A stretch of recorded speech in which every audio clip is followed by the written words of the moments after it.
Assalamualaikum warahmatullahi wabarakatuh teman-teman. Kembali lagi di akun channel YouTube aku, yaitu Anggisa Putri. Nah, kalau di video sebelumnya tuh kan aku cuma jelasin tentang tutorial-tutorial gitu ya. Beda. Di video kali ini aku bakal jelasin tentang materi sel tumbuhan dan air. Langsung saja ke penjelasannya. Jadi, apa sih yang dimaksud dengan sel tumbuhan itu? Jadi, sel tumbuhan itu merupakan suatu unit terkecil pada suatu organ atau organel. Sedangkan air itu merupakan kebutuhan yang paling penting bagi setiap kehidupan manusia untuk memenuhi kebutuhan hidupnya sehari-hari. Nah, tanpa air mungkin nggak bakal ada kehidupan ya di muka bumi ini. Nah, air itu merupakan kebutuhan yang paling utama bagi setiap kehidupan manusia atau tumbuhan, khususnya itu pokoknya makhluk hidup gitu ya. Nah, air juga merupakan suatu kebutuhan yang paling melimpah di muka bumi ini untuk memenuhi setiap kebutuhan makhluk hidupnya. Nah, jadi kandungan air itu sebenarnya memiliki berbagai macam, tergantung dengan jaringan dan jenis sel, juga tergantung dengan kondisi lingkungan dan fisiologinya. Jadi apa sih fisiologi tumbuhan itu? Fisiologi tumbuhan itu merupakan cabang ilmu botani yang mempelajari sistem bekerjanya kehidupan di dalam tubuh pada tumbuhan dan pengaruh lingkungan sekitarnya sehingga tumbuhan tersebut mampu tumbuh.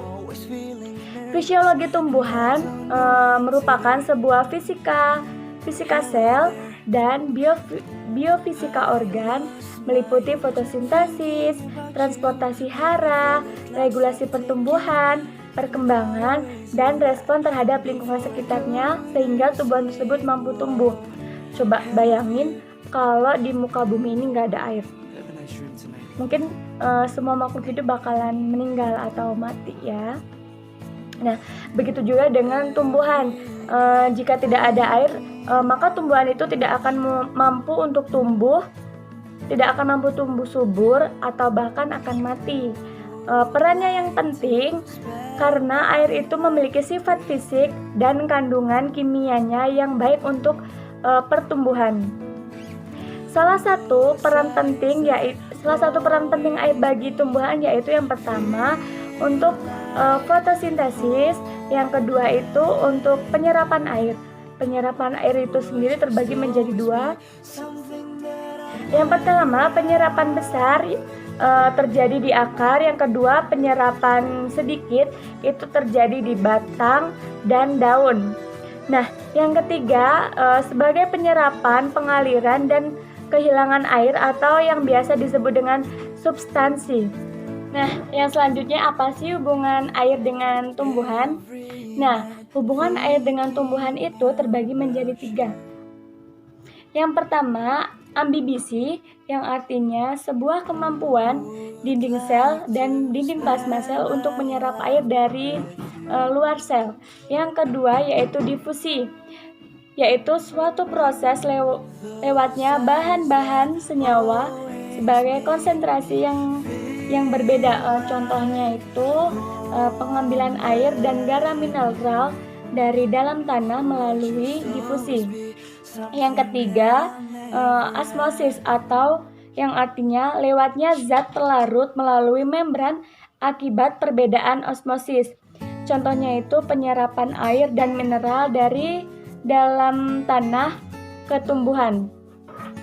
Air juga memiliki peran yang penting, yaitu yang pertama, air merupakan universal pelarut, yang artinya air memiliki kemampuan untuk menetralisasikan listrik.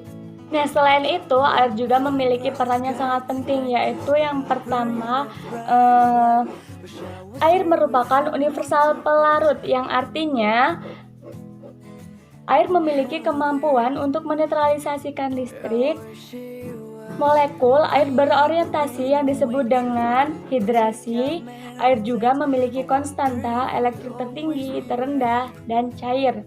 Yang kedua, gerakan air mungkin diatur oleh difusi, atau salah satu tujuan ilmu fisiologi tumbuhan untuk memahami dinamika air saat masuk dan keluar dari tanah melalui tanaman ke atmosfer.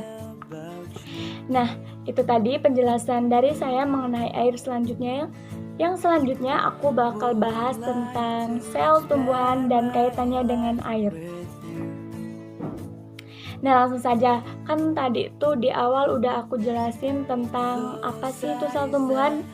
Nah, jadi sel tumbuhan itu merupakan suatu unit terkecil atau unit dasar pada suatu organ. Pada suatu organik umumnya memiliki dinding sel. Nah, ukurannya itu bervariasi tergantung sel apa. Namun umumnya berukuran mikroskopik atau sesuatu yang tidak dapat dilihat dengan mata namun harus menggunakan mikroskop. Nah, di dalam sel itu masih terdapat beberapa bagian yang kecil namun memiliki peran yang sangat penting bagi kelangsungan hidup pada tumbuhan itu sendiri. Fungsi dari sel tumbuhan itu sendiri terbagi menjadi 4, yaitu yang pertama, mengatur semua aktivitas tumbuhan. Yang kedua, berperan langsung dalam proses tumbuh kembang pada tumbuhan. Yang ketiga, menyimpan dan membawa sifat genetik pada tumbuhan. Yang keempat, menyusun dan menjaga bentuk pada tumbuhan itu sendiri. Nah, struktur pada sel tumbuhan itu sendiri terbagi menjadi 10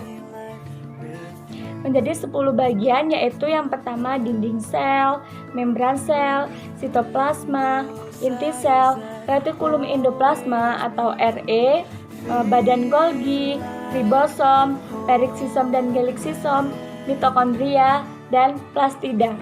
Nah, aku jelasin satu-satu dari ke-10 itu tadi.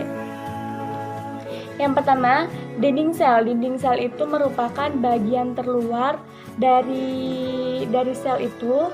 Kemudian membran sel itu bagian sel yang membatasi bagian sel dalam dengan lingkungan sekitarnya. Kemudian sitoplasma merupakan tempat terjadinya proses kimiawi. Kemudian inti sel yaitu pusat pengendali macam proses. Jadi itu tuh kayak semua yang mengatur semua aktivitas di dalam sel itu. Retikulum endoplasma itu terbagi menjadi 2, yaitu yang pertama retikulum endoplasma kasar dan retikulum endoplasma halus. Selanjutnya badan Golgi, yaitu untuk transportasi protein, kemudian ribosom untuk sintesis protein, periksisom dan geliksisom yaitu kantong-kantong yang memiliki membran, kemudian mitokondria yaitu bagian yang menghasilkan energi. Yang terakhir yaitu plastida, yaitu organel sitoplasma terbesar di dalam sel. Lalu sel dan air itu apakah saling terhubung? Ya, mereka saling berhubungan karena di dalam sel air berfungsi untuk pelarut unsur hara sehingga dapat digunakan untuk mengangkat apabila sel-sel jaringan ini mempunyai cukup kandungan air. Melalui sel-sel ini akan berbeda dalam bentuk pertumbuhannya. Jadi apabila tumbuhan itu memiliki kandungan air yang cukup, maka dia akan dapat berkembang dengan baik dan mampu tumbuh subur. Sekian video penjelasan dari aku, semoga bermanfaat. Jangan lupa tonton, like, share, dan komen. See you. Wassalamualaikum warahmatullahi wabarakatuh.